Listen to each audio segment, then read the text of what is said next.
आप सभी प्रिय मित्रों का आपके अपने चैनल एम्स गिल इंफोटेनमेंट में स्वागत है। आज हम आपको माता सुहाग बाई जी की जीवनी संक्षेप में सुनाएंगे। गुरु अमरदास जी के समय में भाई मेंघा नामक एक व्यक्ति था, जो अपनी पत्नी के साथ सत्य की खोज कर रहा था।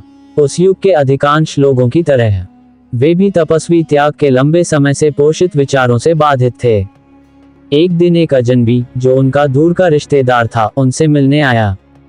बहुत जल्दी ही उसने खुद को उनके साथ घर में घुल मिल लिया और उनकी सेवा की और उनका ख्याल रखा जैसे कि वह परिवार की माँ हो।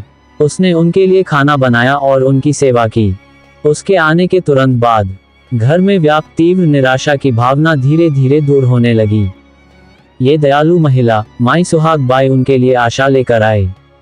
हालांकि वे अभी भी यह स्वीकार करने के लिए तैयार नहीं थे कि वह उनके जीवन में एक मौलिक परिवर्तन ला रही है।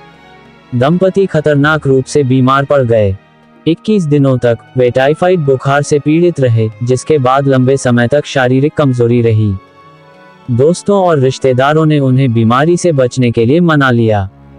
सुहाग बाई उनके बिस्तर के पास रहती थी, अथक प्रेम से उन्हें नहलाती थी, उनके लिए भोजन और पिलाती थी और उन पर अंतहीन निगरानी रखती थी।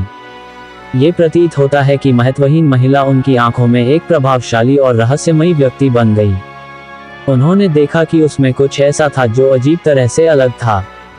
उन्होंने सवाल पूछना शुरू कर दिया। उन्होंने पाया कि वह कई अनाथ बच्चों की मां के रूप में काम कर रही थी। वह कई गरीब लड़कियों की पालनहार थी, जिन्हें एक क्रूर पति, जुआरी, चोर या शराबी ने छोड़ दिया था।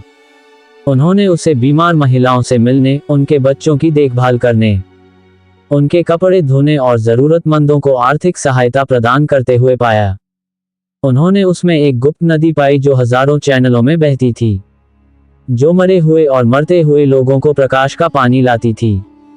उन्हें उसे परिभाषित करना असंभव लगा। वह उन्हें और उन सभी लोगों के लिए आशा और खुशी लेकर आई जिनसे वह मिली।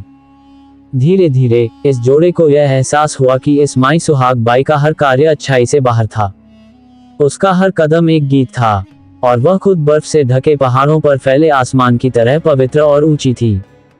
उनकी ये दूर की रिश्तेदार समुदाय में ग्रे लेडी के नाम से जानी जाती थी और सभी उससे प्यार करते थे। उसने उन्हें बताया कि गुरु अमरदास ने उसे भेजा है।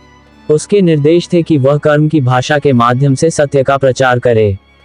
मानवता के प्रति प्रेम और सेवा ही वह साधन थे जिनका उसने इस्तेमाल किया। उसने ये बहुत अच्छी तरह से किया। दंपति और क्षेत्र के कई अन्य लोगों को गोइंदवाल ले आई, जहां वे गुरु के वफादार अनुयायी बन गए।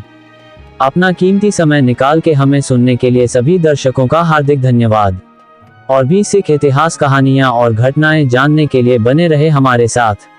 वाहेगुरु जी दा खालसा, श्री वाहेगुरु जी दी फतेह।